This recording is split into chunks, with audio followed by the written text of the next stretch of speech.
Olá, meu nome é Lígia, sou docente do Departamento de Fisioterapia da Universidade Federal de Minas Gerais.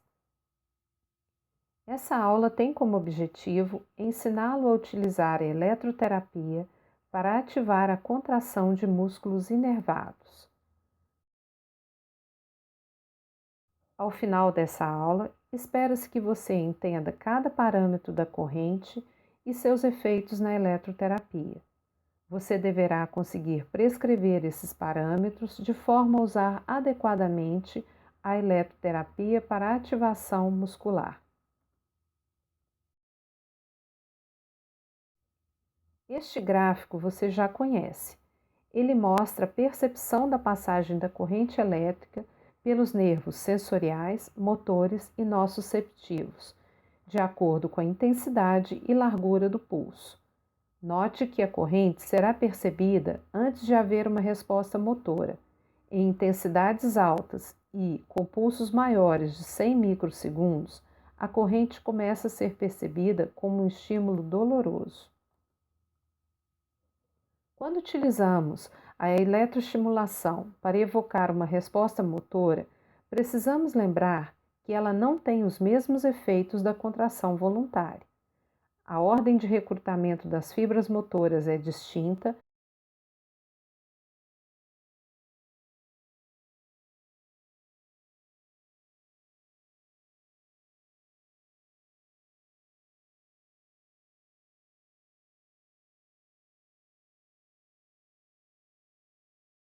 e a fadiga ocorre mais rapidamente. Portanto, sua indicação é bem específica para músculos que perderam força pelo desuso ou para pessoas com força muscular normal que buscam um exercício mais vigoroso usando a eletroterapia associada ao exercício ativo.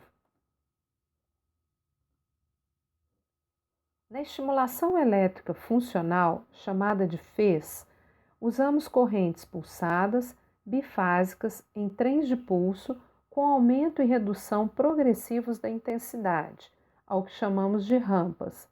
Entre cada trem de pulso, teremos um tempo de repouso.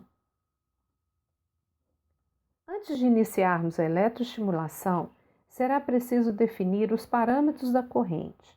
São eles: a frequência dos pulsos, o tempo de subida, manutenção e de redução da intensidade da corrente, o tempo de contração, chamado de tempo on, e o tempo de relaxamento ou repouso, chamado de tempo off. Se o aparelho que você estiver usando oferecer mais de um canal, você deverá escolher entre modo recíproco ou sincronizado. Defina o tempo de aplicação do recurso e, se você quiser uma variação da intensidade e frequência durante a aplicação, selecione a opção VIF. Estabeleça qual a força de contração que você quer com o tratamento. A intensidade da corrente deverá atender a este objetivo. Na escolha da frequência da corrente aplicada, você deverá observar o seu objetivo. Fibras de contração rápida são preferencialmente estimuladas com frequências entre 20 e 30 Hz. Frequências entre 50 e 80 Hz estimulam preferencialmente as fibras de contração rápida. Aparelhos de corrente de média frequência, acima de 2.500 Hz, são apropriados para atletas ou pessoas com músculos sadios e força normal.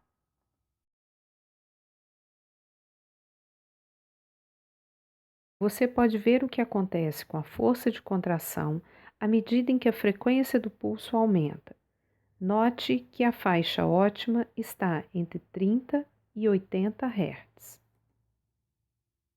Quando aplicamos corrente com rampa de subida e descida de intensidade, temos recrutamento gradual de fibras motoras a cada trem de pulso.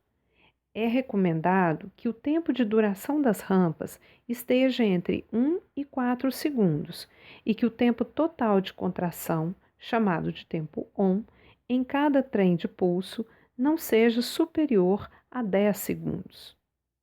A relação entre o tempo de contração e o tempo de relaxamento, chamado de tempo off, deve ser definido de acordo com o seu paciente.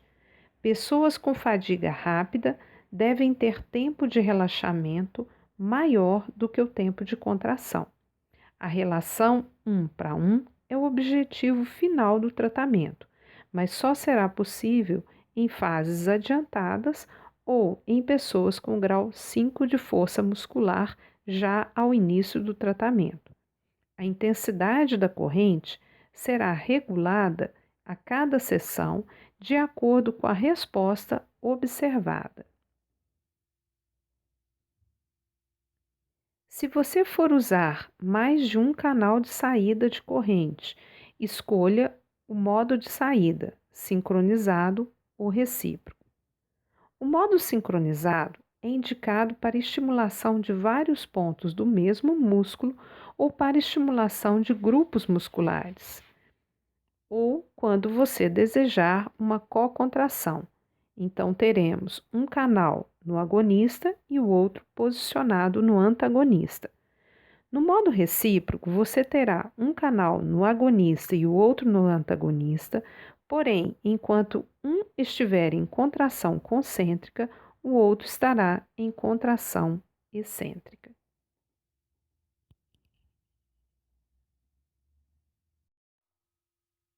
Aqui estão algumas dicas para você obter a contração muscular com eletroestimulação.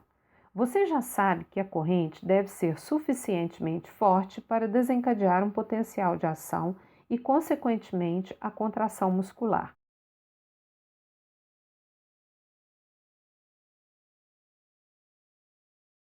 Essa resposta depende da intensidade e da largura dos pulsos.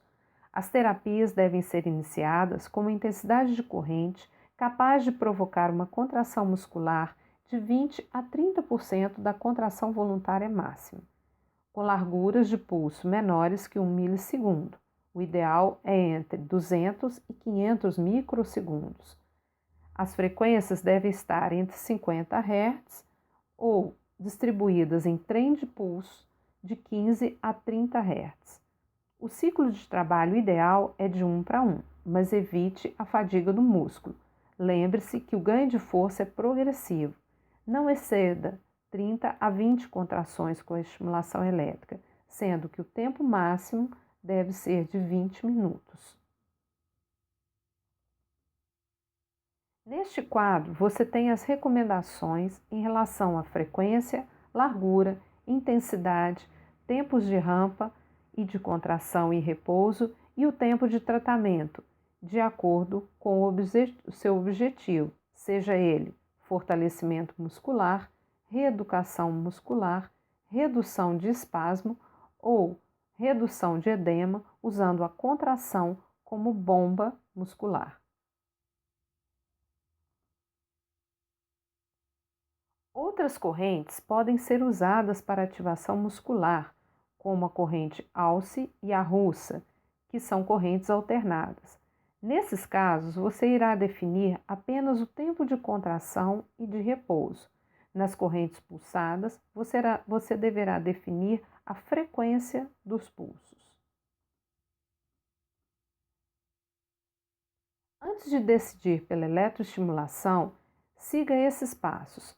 Primeiro, faça uma boa avaliação do seu paciente, observando as indicações e contraindicações para o uso de eletroterapia. Defina os objetivos e os parâmetros da corrente. Escolha e verifique o aparelho mais adequado e os seus acessórios. Em seguida, passe à aplicação. Primeiramente, separe o aparelho, os acessórios e teste-os. Defina o local da aplicação, utilize o mapa de pontos motores para melhor posicionar os eletrodos, lembrando que nestes sítios você terá o melhor resultado da estimulação.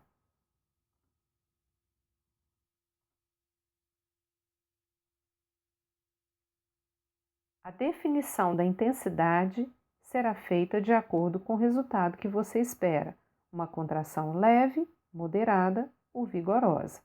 Aumente a intensidade lentamente e interrompa essa subida somente quando você observar o resultado esperado. O aumento da intensidade deve ser feito somente quando estiver passando corrente, ou seja, em tempo ON. Alguns problemas podem acontecer durante a aplicação desse recurso, sobretudo problemas relacionados ao desconforto com a eletroterapia. Fique atento e tente corrigi-los. Aqueça previamente a área a ser tratada. Isso reduz a resistência à passagem da corrente. Você pode mudar o tipo de corrente visando maior conforto do seu paciente.